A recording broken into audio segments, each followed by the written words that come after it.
Moscow, Metro 2003, is a story of an intensive underground survival where the fate of mankind rests in your hands. In 2013, the world was devastated by an apocalyptic event, It would be. annihilating almost all mankind and turning the Earth's surface into a poisonous wasteland. A handful of survivors took refuge in the depths of the Moscow underground, and human civilization entered a new dark age.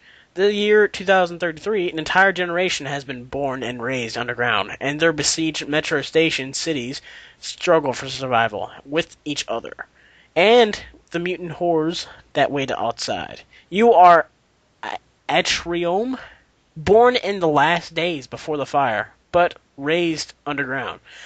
Having never ventured beyond your metro station city limits, one fateful event sparks a desperate mission to the heart of the metro system to warn the remnants of mankind of a terrible impending threat. Your journey takes you from the forgotten catacombs beneath the subway to the desolate wastelands above, where your actions will determine the fate of mankind. Boom, boom, boom. Go and what you think. I have absolutely no right to talk about this because once again, it is not coming to the PS3. But my category. Okay. This game sounds like a Russian Fallout 3. Actually, that's what I was thinking. That is honestly what I was thinking while you were reading. I was thinking that sounds a fuckload like Fallout 3. Yeah, and I'm looking at the cover art for this, and it just has a guy who looks like a Hellgas from Killzone, and it just says Metro. Like, it's got it backwards because it's cool. Dead literacy is cute. And Yes, we watch Link what I Out. honestly think this game's gonna be is it's gonna be one thing where like something really bad happens underground, you got to go above and like help your people out by going to get some like special item to help the growth of your people underground and eventually take over the mean mutants of the surface. And to And be honest, doing if something that very superhero, and you're so cool, and you did this, and you saved everybody, and good job, go get a cookie.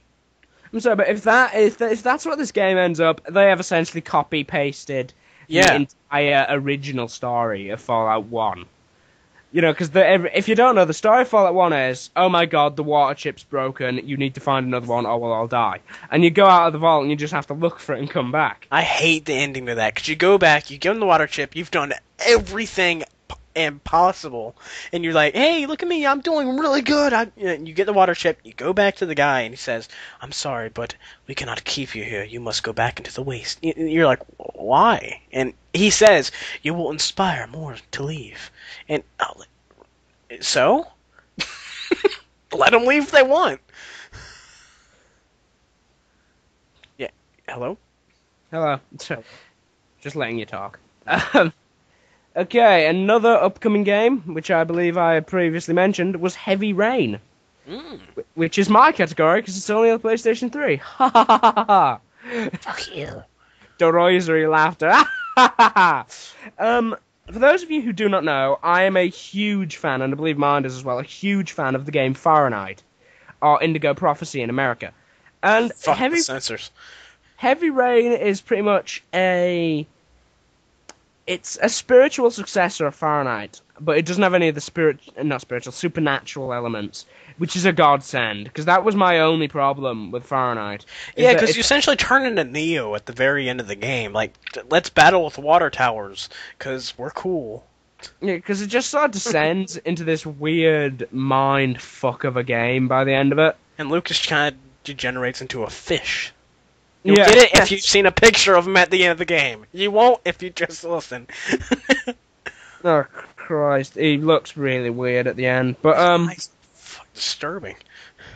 and there's a strange thing, like, Heavy Rain seems to be set much closer to now. I mean, it's set in 2011. But it seems just to be much more... Advanced. No, not much more advanced. Just much closer to reality than Fahrenheit was. Because Fahrenheit, I don't know why, I always had this weird surreal atmosphere if it's not actually Earth. You know, it just felt like it wasn't real. Yeah, it I did don't- feel like it was in a different time zone, really.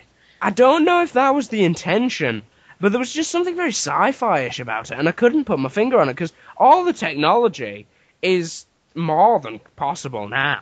We don't have to You know, worry about spoiling anything because this game is really old. But at the end of the game, it basically turns into an Aztec adventure. oh yeah, because like, it turns The out Aztecs are like making the Earth full of snow, and everything's gonna freeze and die because they need one girl who is the Indigo Child. yeah, it's like yeah, it's like what ancient race could we use that would what ancient race would use snow? Aztecs? Yeah, go on then. Well, we don't really know any ancient race that kind of focused on ice and death and destruction. Oh, Aztecs! They said something about 2012. Let's use them. Okay, get on it, Bill. I don't think it has anything to do with 2012. I hope not. There's another thing, 2012. My God, that's just the end of the calendar. They didn't calculate it that long, you know? I know, but it always bugged me how they didn't focus on the impending threat of the Spaniards coming and wiping them out. They just focus on, hey, the world ends there. That's way away from where we are. We must focus on this. Yeah, I mean, like, let's, I mean, we'll only say a brief word on it and then get back to discussing video games. But, come on, if they couldn't see the end of their own civilization, you know, with the Spaniards and the, like, fucking constant ritual sacrifices, you know, I don't trust them to tell me about the end of the world, you know? I will give them credit. They built a calendar. Good job. What do you want, a fucking cookie? Mm-hmm. I'll do. Oh, I'm getting sick of this. Sick of what? So I keep getting like, a ridiculous amount of bloody advertising on Skype, and I don't know why. It never happened before, and now it's just coming in droves. Should we move on?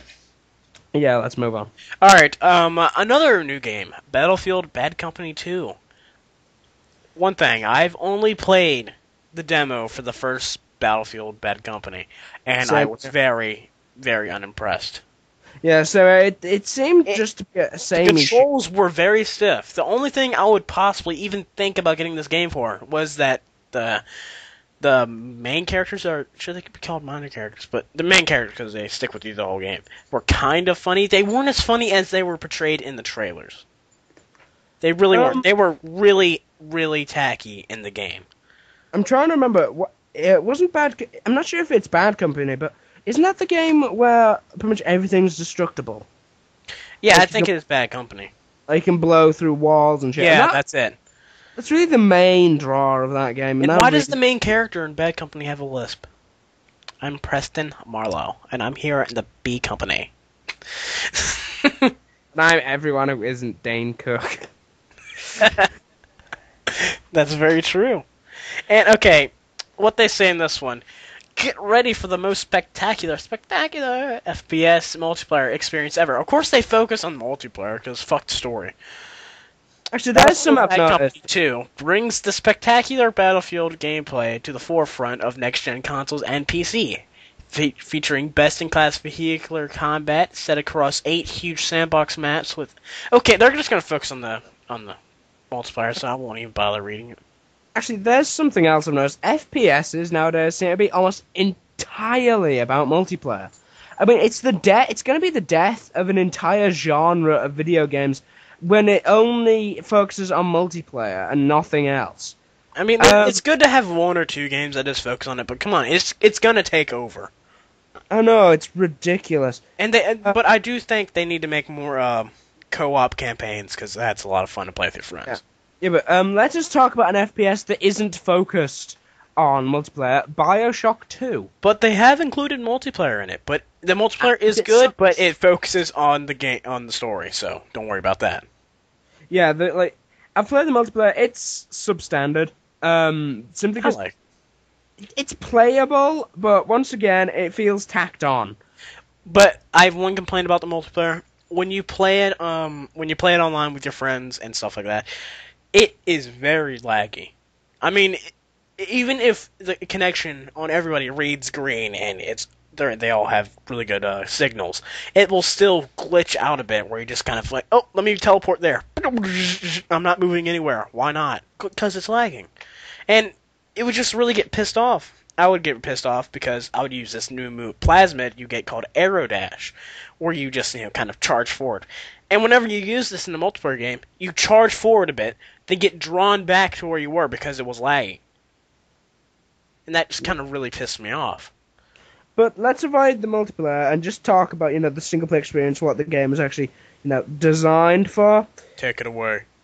I recently played it, and I've heard a few complaints saying that it wasn't as good as BioShock 1, and I'll concede it wasn't as good as BioShock 1, but that's because, in my opinion, BioShock 1 was a masterpiece of video gaming.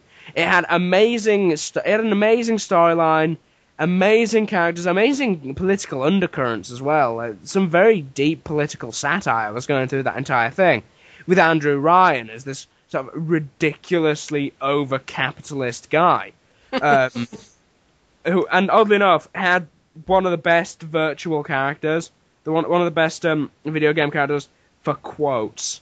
Oh my god! He would quote himself on a daily fucking basis. Andrew Ryan is a god among people who create quotes.